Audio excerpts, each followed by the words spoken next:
Eu costumo dizer que existem histórias que o tempo não apaga. São os relatos que me chegam de todos os cantos desse nosso Brasil.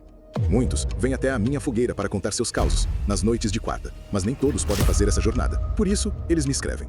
Meu nome é Jonas Meia Face, e sou eu o guardião desses sussurros. Hoje, a poeira da estrada me trouxe 4 histórias que merecem ser ouvidas. Se tem coragem de fazer parte da nossa irmandade, se inscreva no canal e deixe seu like. Agora, apague as luzes, coloque o fone de ouvido e venha ouvir os sussurros do sertão.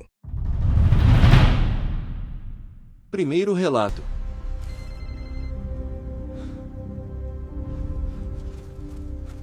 Boa noite. Na nossa era, a última voz de uma pessoa não fica mais só na memória de quem a ouviu pela última vez. Às vezes, ela fica registrada. Um eco digital, guardado num pedaço de metal e vidro, capturando os momentos finais de uma vida. O que vocês vão ouvir a seguir é diferente de tudo que já trouxemos para nossa fogueira. Não é uma história contada por um sobrevivente anos depois do fato. É o fato em si. Há 3 dias, em 26 de julho, um jovem universitário de 22 anos, chamado Lucas Arruda, desapareceu. Ele dirigia de Paraíso do Tocantins para a capital, Palmas, pela rodovia TO-080. Seu carro foi encontrado no acostamento com um pneu furado ao lado de um extenso e denso milharal. Após dias de busca, seu celular foi localizado por uma equipe de resgate dentro da plantação, a quase 1 quilômetro da estrada. A bateria estava completamente descarregada. Após o celular ser recarregado pela polícia, este foi o único arquivo novo encontrado, um único registro de áudio. E com a permissão expressa da família de Lucas, que nos procurou na esperança de que a história de seu filho não seja esquecida e que sirva de alerta, nós vamos reproduzi-lo aqui, na íntegra. Eu preciso avisar, o áudio é perturbador. A qualidade não é boa, e o que vocês vão ouvir é o registro real do desespero de um jovem perdido. Nós não editamos o conteúdo, apenas o som para que ficasse mais claro. Será apenas a voz de Lucas, o som do vento no milharal e o eco de uma tragédia que aconteceu há 10 anos e que, naquela noite, parece ter voltado para fazer mais uma vítima. Esta é a gravação de Lucas Arruda.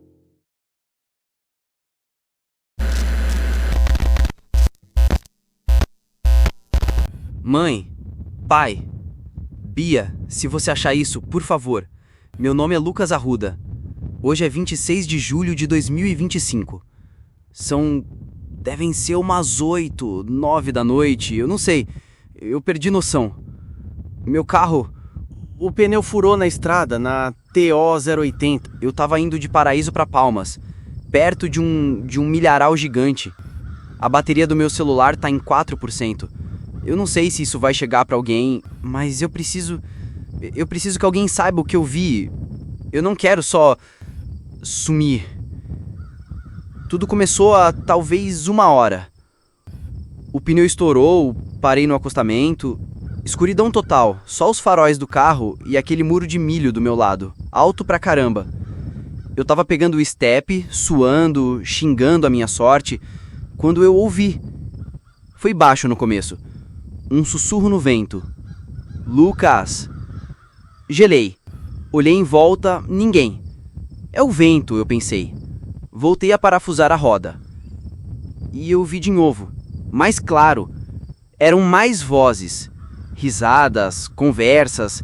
Parecia uma festa longe vindo de dentro do milharal. Lucas, vem cá! Uma voz de menina chamou, rindo. Eu sou um idiota, eu sei. Mas eu tava sozinho, no escuro. Achei que era gente de alguma chácara, algum acampamento. Gritei, e aí, tem alguém aí? Mas só as risadas continuaram. E a curiosidade, ou outra coisa, me puxou. Deixei o carro ali, com o pisco-alerta ligado, e entrei no milharal. Foi como entrar em outro mundo. O som da estrada sumiu na hora, só o farfalhar das folhas ao meu redor. Andei uns 5 minutos, seguindo as vozes. Elas ficavam mais nítidas. E eu ouvia trechos. A final de handball vai ser nossa! Para de puxar meu cabelo, André! Coisas de jovem, de estudante. Então eu vi uma luz fraca, amarelada e doentia, coada pelas folhas. Fui na direção dela. E foi aí que eu o vi. No meio de uma clareira, como se a terra tivesse sido aberta para ele, estava um ônibus. Velho, um modelo antigo, daqueles de viagem curta. Estava coberto de ferrugem e uma lama seca, e os pneus estavam enterrados no chão, como se estivesse ali há décadas.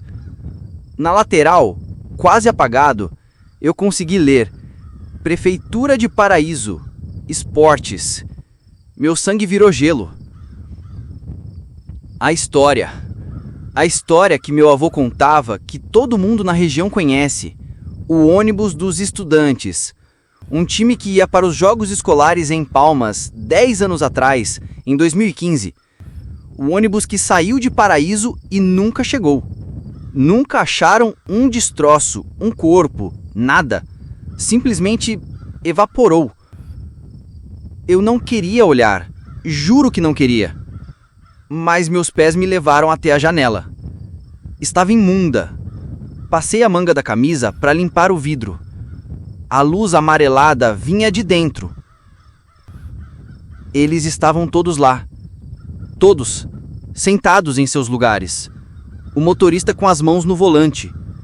Os adolescentes com as mochilas no colo, virados uns para os outros, como se estivessem no meio de uma conversa. Mas eles não estavam dormindo. Os olhos de todos eles estavam abertos, vidrados, olhando para o nada. A pele era cinza, esticada nos ossos. As roupas, os uniformes do time, estavam mofados, se desfazendo. E o sorriso... Meu Deus, o sorriso! Todos eles tinham um sorriso nos lábios. Um sorriso largo, feliz. Um sorriso que não chegava nos olhos mortos e vazios. As vozes que eu ouvi eram eles. Eram os últimos momentos deles, a última viagem, a última piada, presos num eco para sempre. Eu saí correndo. Corri como um louco, sem direção, só queria voltar para a estrada, mas eu não consigo. A plantação não acaba. Não importa para que lado eu corra, quando eu paro para respirar, eu sempre consigo ver, ao longe, a luz doentia daquele ônibus. É como se eu estivesse preso na órbita dele. A bateria 3%. As vozes mudaram. Elas não são mais um eco. Elas estão falando comigo. Lucas, por que você correu? A gente estava te esperando. Vem, Lucas, tem um lugar aqui para você, no fundo. Elas estão perto agora. Eu sinto o farfalhar das folhas se mexendo ao meu redor, mas não é o vento. Mãe, pai, Bia, eu amo vocês. Me perdoem. Não entrem em Milharal. Não procurem por mim. Fiquem na estrada. Fiquem na luz. Não, por favor.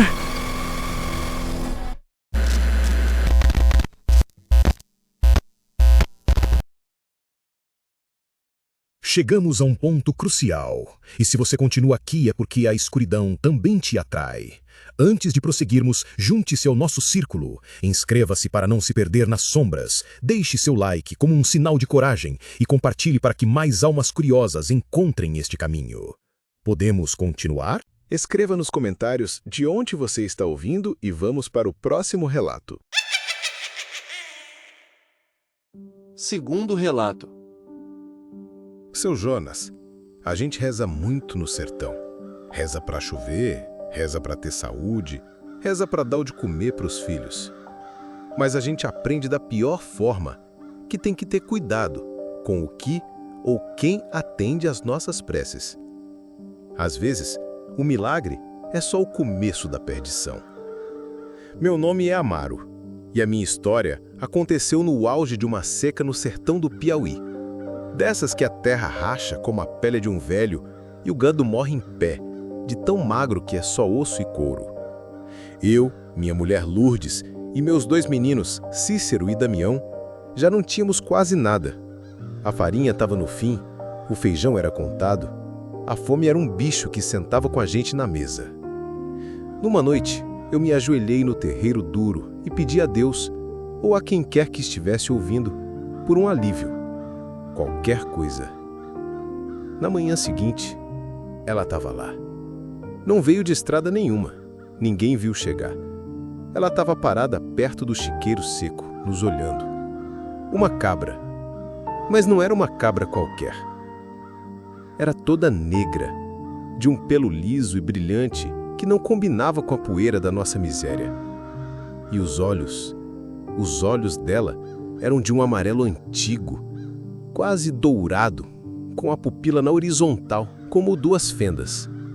Me olhavam com uma inteligência que não era de bicho. Lourdes se benzeu. Eu, com a fome falando mais alto que o medo, vi aquilo como uma resposta, uma dádiva. E que dádiva parecia ser? A cabra era mansa e seu úbele estava pesado. No primeiro dia, ela deu leite que encheu 3 baldes. Um leite grosso, gordo, mais que o de qualquer cabra que eu já tive. Foi a nossa salvação. Meus filhos beberam até se fartar. Lourdes fez queijo, fez coalhada. A fome foi embora da nossa casa. Eu batizei a cabra de Preciosa e tratei ela como uma rainha. Dava o pouco de milho que me restava, limpava o pelo dela, conversava com ela enquanto o sol se punha. Eu contava meus medos, minhas esperanças, e ela ficava ali, quieta, ruminando e me olhando com aqueles olhos de fenda, como se entendesse tudo.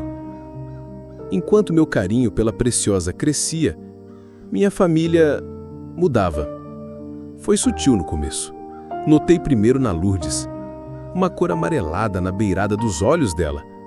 Depois, nos meninos, as unhas das mãos pareciam mais duras, difíceis de cortar, quase como cascos.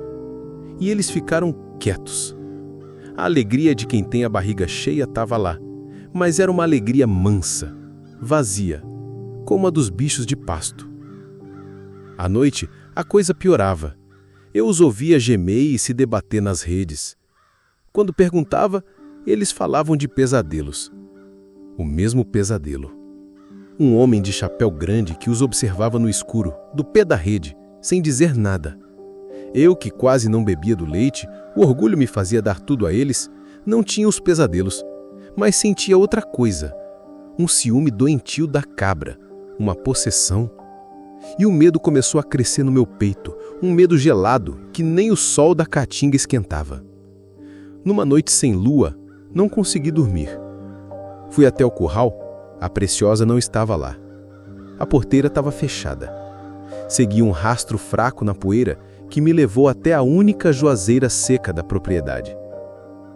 Ela estava lá, parada sob os galhos mortos, mas não estava comendo. Estava com a cabeça erguida, olhando para a escuridão do céu sem estrelas. E ela balançava a cabeça devagar, para um lado e para o outro, como se concordasse com alguém que eu não podia ver. Naquele momento, a verdade me atingiu como um raio. Preciosa não era um milagre de Deus. Era um negócio, uma troca. E a salvação da minha família era apenas parte do pagamento. Ela não era um presente para mim. Eu é que era o presente para ela, ou para o dono dela. Ela veio para aquietar minha família, para engordar, para deixar mansos, prontos para ficarem sem o seu pastor. Voltei para casa e não dormi. Apenas esperei o amanhecer. E com os primeiros raios de sol, eu vi parado na porteira. Um homem alto, vestido de um escuro surrado, com um chapéu de couro de abas largas que sombreava o rosto por completo. O homem dos pesadelos dos meus filhos. Ele não disse uma palavra, apenas ergueu a mão e me mostrou o que tinha nela. Uma chibata, um chicote de couro preto, trançado. Eu entendi. A dívida tinha vencido. Eu não escrevo isso. Eu não falo. Eu penso e torço para que o vento leve minhas palavras para algum ouvido bom, para que sirva de aviso. Eu não sei onde meu corpo está. Minha alma, eu sei. Ela anda. Hoje eu levo a Preciosa e outras como ela de porta em porta, nos sertões onde a fome e o desespero moram. Eu sou o pastor das cabras do Tinhoso. Sou eu, o homem de chapéu grande que aparece nos sonhos das crianças. Então, se a seca apertar e a fome doer, se um dia uma cabra preta e sadia aparecer no seu quintal vazio oferecendo um milagre no úbere, expulse-a, grite, reze, passe fome, morra de sede. Porque o leite dela sacia o fome do corpo, mas o preço é o pastor da sua família. E essa é uma dívida que se paga por toda a eternidade. Terceiro relato. Boa noite, Jonas e todos que escutam. Meu nome é Lúcia. Eu nasci e cresci em Pirenópolis, aqui em Goiás. Quem conhece sabe da beleza das ruas de pedra, dos casarões coloniais, das cachoeiras.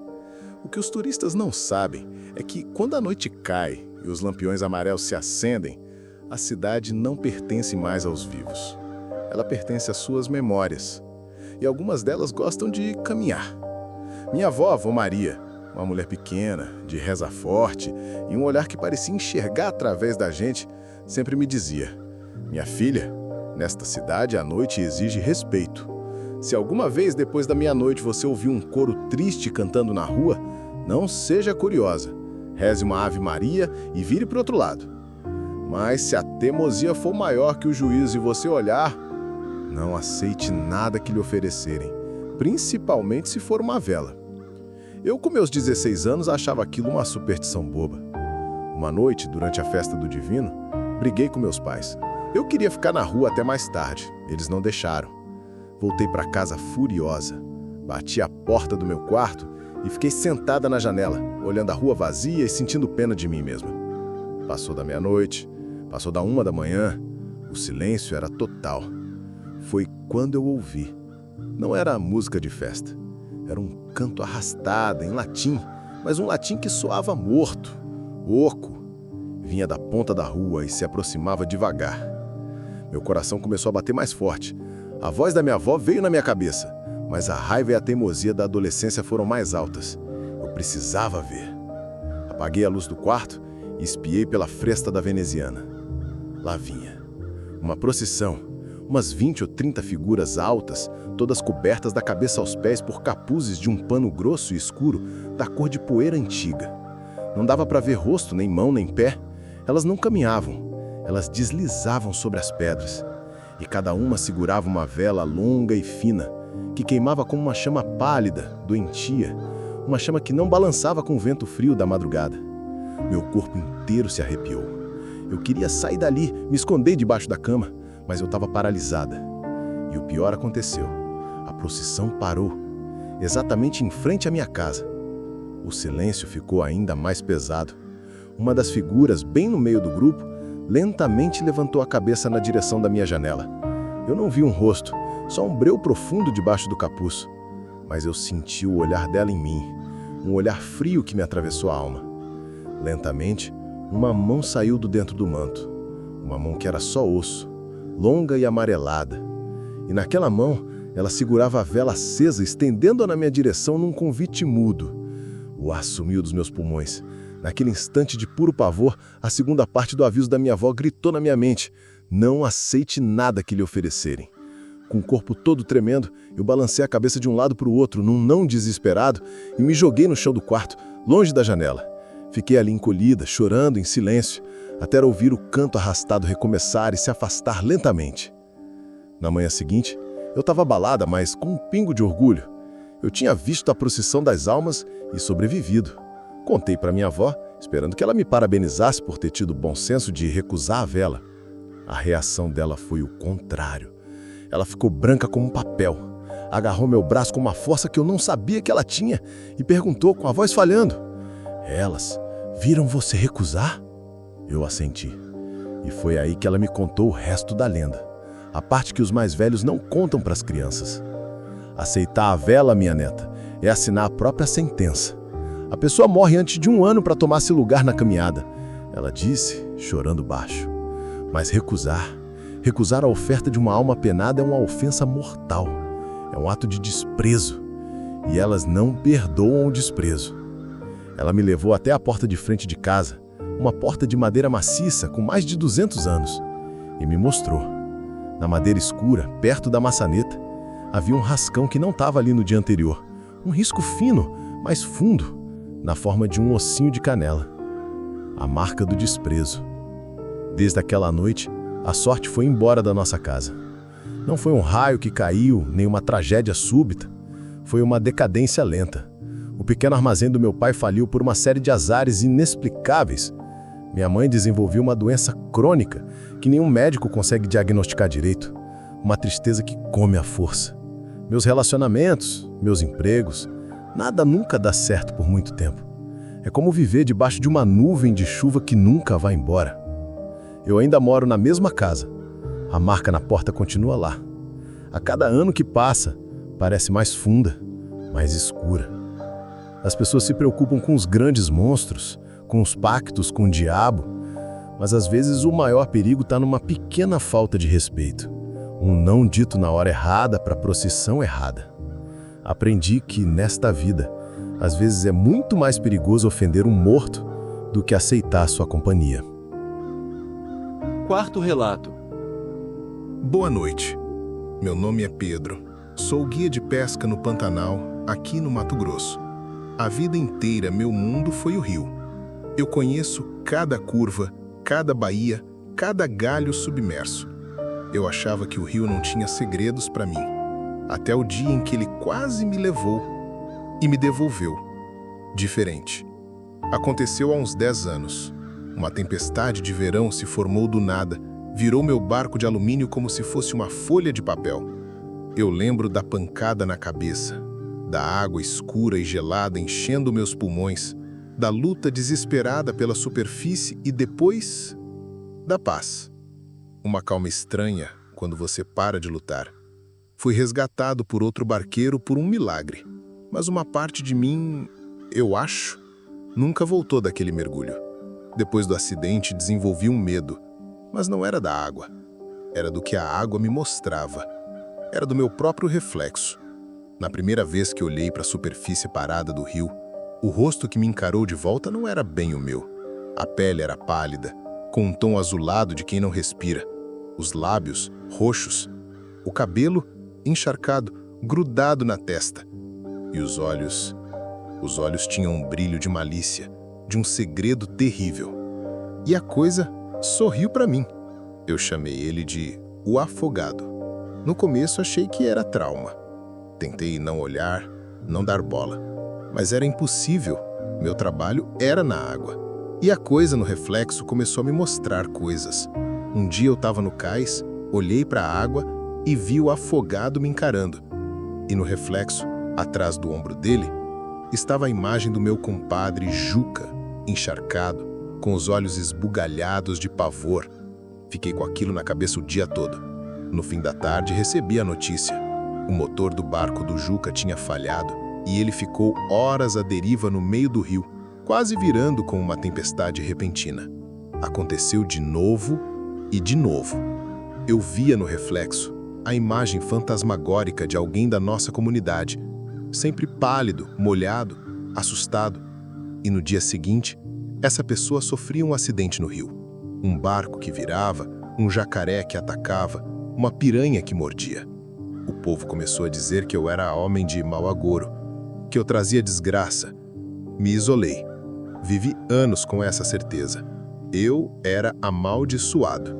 E a parte mais cruel de mim, o meu fantasma afogado, se deliciava em me mostrar as tragédias que eu causava. Até o ano passado. Uma família de turistas estava na pousada. A filha deles, uma menina de uns 6 anos, brincava na beirada perto de um barranco. Um descuido e ela escorregou e caiu na água. A correnteza começou a levá-la. Sem pensar, eu pulei no meu barco e acelerei na direção dela. Meu coração tava na boca, não só pela menina, mas pelo que eu sabia que ia ver. Eu teria que olhar para a água. Teria que ver o reflexo daquela criança pálida e sem vida me encarando através do meu próprio rosto monstruoso. Cheguei perto dela.